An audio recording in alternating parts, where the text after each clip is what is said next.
So we are just a few hours now away from the Percy Jackson series premiering, and I am so excited. All the little bits we've been getting about it have been so awesome. The reviews are really, really great, and I cannot wait to watch the first 2 episodes tomorrow. In preparation for the show, I have been rereading I don't want to show you. I've been rereading the first Percy Jackson book, and look, I don't want you to judge me on the cover, okay? Like, I'll just show it, okay?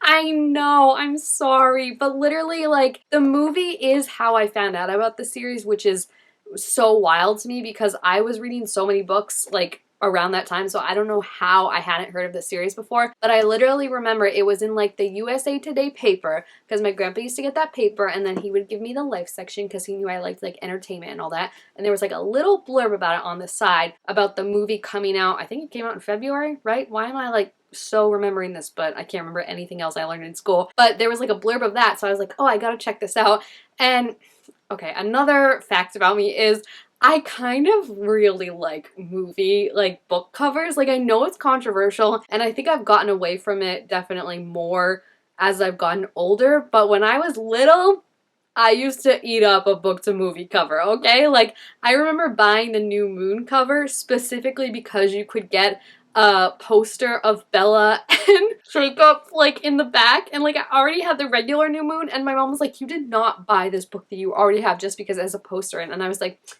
you're right, I didn't. I made my grandpa buy it for me. So yeah, this is the copy I have. It is probably my most well-worn book, I will say. Like, look at the spine. The spine has a big old crack in it, and it's just like, my mom saw it the other day and she was like, what is wrong with that book? And I was like, there's nothing wrong with this book, mother. I'm sure it's gonna fall apart any day now, and it's just so funny because my friend also loves this series and also hates the movies like a bunch of other people do, but this is the cover she has. So we always, like, commiserate about how, like, we're just, like, both guiltily, like, this is the cover we have as the movie cover. This obviously is special to me because it's my edition and my first book and everything like that, and when I fell in love with the series. So yeah, we just had to get that out of the way, okay? Because I know there's gonna be people that are vomiting at the sight of this, but listen, I can never fully hate the movies. I appreciate them for what they are, in that they at least introduced me to the series, because again, I saw the article about the movie and that's how I found out about the series. So I'll always love them for that. They also introduced me to Logan Lerman, and you best believe middle school me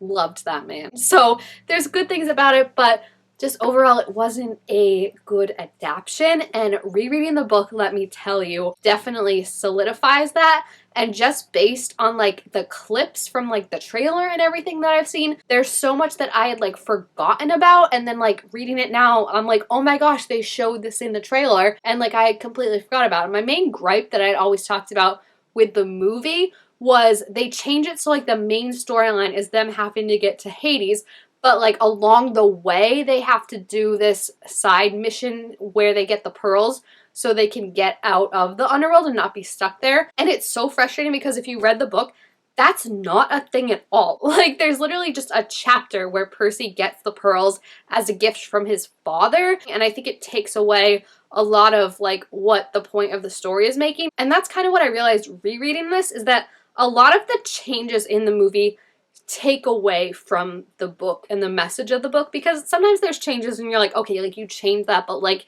it's not fundamentally changing the story. The decisions that they made to change in the movie fundamentally change the story. So first we've got the pearls, which, since they're looking for pearls in the movie, it makes sense that they keep kind of running into monsters and all that, since, like, they're like, oh, the pearls are guarded or whatever. Whereas in the book, it's just supposed to show you how hard a half-blood's life is, that, like, he literally can't get from point A to point B without monsters tracking him down and smelling him and everything like that. So I feel like that takes away some of the urgency and the, you know, scariness of how it is to be a half-blood, which is, like, the whole point of what he introduces us to in the beginning of the book, being like, hey, if any of this seems familiar to you, close this book, throw it away, pretend you never saw it, because your life is about to get immensely more difficult and scarier and dangerous. Then there was also the bit that's still with the pearls, and this really upsets me because, like, I didn't remember this from the book till I reread it, but in the movie, Grover is talking about how they only have 3 pearls. So they've got 4 people that they need to get out: Percy, Annabeth, Grover, and his mom. And there's only 3 pearls. So obviously someone has to stay behind, and Grover's like, I'll stay behind. And it's supposed to be like this big sacrifice moment or whatever, and it's poignant. But then in the book, Percy is like, no, we're going to come back for my mom. Like, I need to get the lightning bolt back. I need to prevent World War III. Like, this is not happening, and like makes that sacrifice of leaving his mom there because he knows there's something bigger, and he knows that like if he took his mom, like she would be so mad at him that he left someone behind and things like that. So like that just fundamentally changes Percy and his whole journey, you know, because he starts at the beginning being like, listen, I took this quest, but I don't care about the lightning bolt. I don't care like what's going on with any of them. I just want my mom back. To now going to being like, no, like I'm leaving my mom behind because I know, 1, it's what she would want me to do, and 2, I need to prevent this war that he really didn't care about in the beginning, you know? So I feel like that fundamentally changes his character, which is really, really frustrating. And I just feel like there's so many moments like that where I'm like, wait, this is so completely different than how it would be in the books, you know, and like how the movie portrayed it to be. I just think did a really bad job portraying their characters and their choices and showing even any kind of growth with them, whereas you see so much growth just in this first book. I mean, just learning to rely on Annabeth and Grover as much as he does, even with the prophecy looming over him of like someone you call a friend will betray you, which I do have to say, rereading it now, and I think every time I reread it, the older I get, because the last time I reread this was like either 2020 or 2021. I remember because like we were going to the beach because that's like literally all you could do when everyone was social distancing. Every time I read it, the Luke stuff strikes me more and more as so heartbreaking because you start to notice more and more of how he was already playing Percy. Like, I think for me, obviously you know the shoes when he gets them and he's like, oh my gosh, like, are you using them? Like, it makes me feel so much better to know that like I'm helping in this quest, and you're like, are you helping?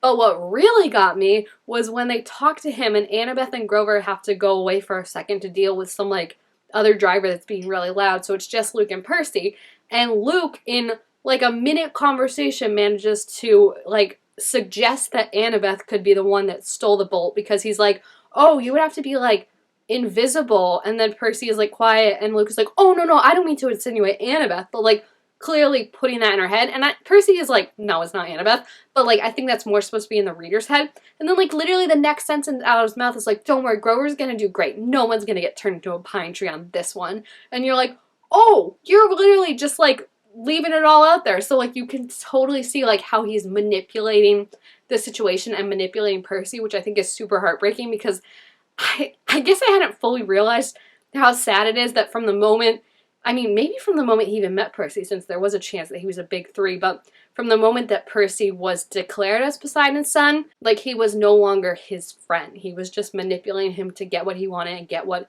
Kronos' main plan was, and to basically set him up to be killed, right, in this, you know, war. So that's so heartbreaking, and I'm really excited to see more of that development because I think we got to see bits and pieces of that relationship, but obviously in a TV show you'll be able to see a lot more developed. So even like Luke and Annabeth, I think will be really great to see develop more and see that. I don't even know if we got the story. Maybe it was like a quick like 2-second story. I don't think they like fully explained the significance of the pine tree in the movie. So I feel like Luke's betrayal is going to hit a lot worse in this one and just be a lot more heartbreaking. I'll probably sob, and I'm really excited for that. I'm also really excited for the Ares fight. Like, that was completely cut out of the movie, I think. And just reading that, I think, one, shows how great of a character Percy is, because it's like he's not reverential to this person just because he's supposed to be, because he's always like, I don't like bullies, any shape or form, and like he stands up to him. And that also kind of reveal about how Ares was like playing them and everything, I think is going to be really, really cool. And I know we've seen like bits and pieces in the trailer of them fighting, and I think it just establishes Percy. It shows like how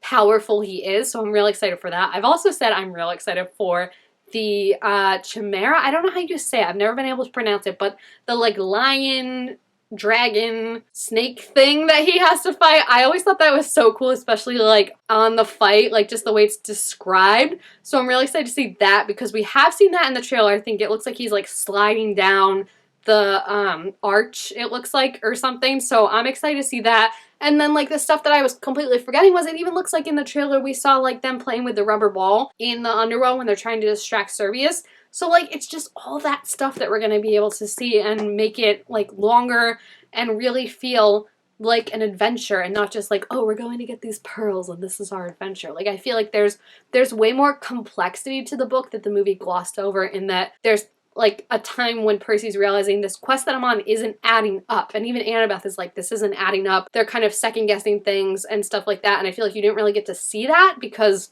they didn't care. But I feel like you're gonna get to see that and see how like things are kind of weird and how like the kids are figuring stuff out even though they're just like kids, and this is Percy's like first time doing all this.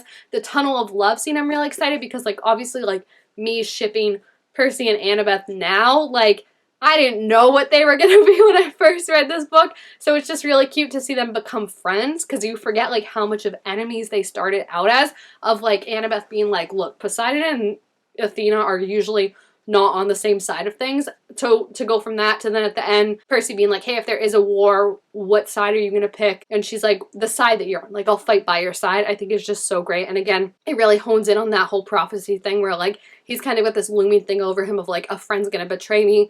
And then he realizes, like, it cannot be Annabeth or Grover, you know? Like, these people have my back more than anyone else and were willing to, like, sacrifice themselves to save me and to save my mom. So it's just such a beautiful story, and I'm so excited to see it adapted well and to see the characters. Everyone's saying Leah as Annabeth is, like, the best part. Like, she totally encapsulates Annabeth, and I'm so, so excited just to see, like, well done versions of these characters. I'm excited for the sass that Percy's gonna bring. I'm really excited actually for Medusa. I don't know why. I think it's because like that actress has just like always been in stuff like growing up, so it's fun when like you've grown up with someone and now they're in another thing.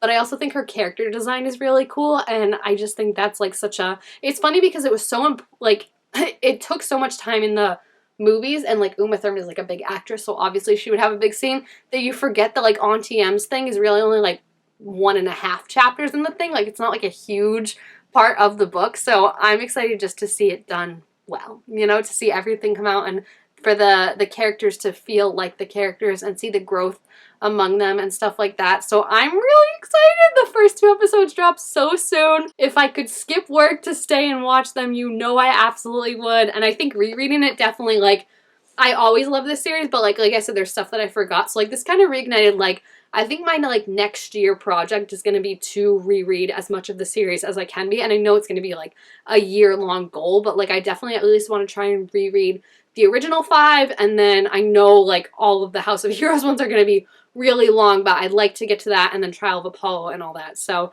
that's kind of my goal, I think. Like I said, I'm going to focus on the first 5 at least, because there's a ton of books and they get so big in the next series. But I just want to at least finish this arc and kind of remind myself everything of that, to kind of notice the Easter eggs that they're going to be setting up in this season for the next seasons that they're going to do. And yeah, I'm just really, really pumped. So yeah, if you liked this video, please feel free to give it a thumbs up and subscribe to my channel down below in the comments. And if you're excited for the show, thank you guys all so much for watching, and I will see you next time. Bye!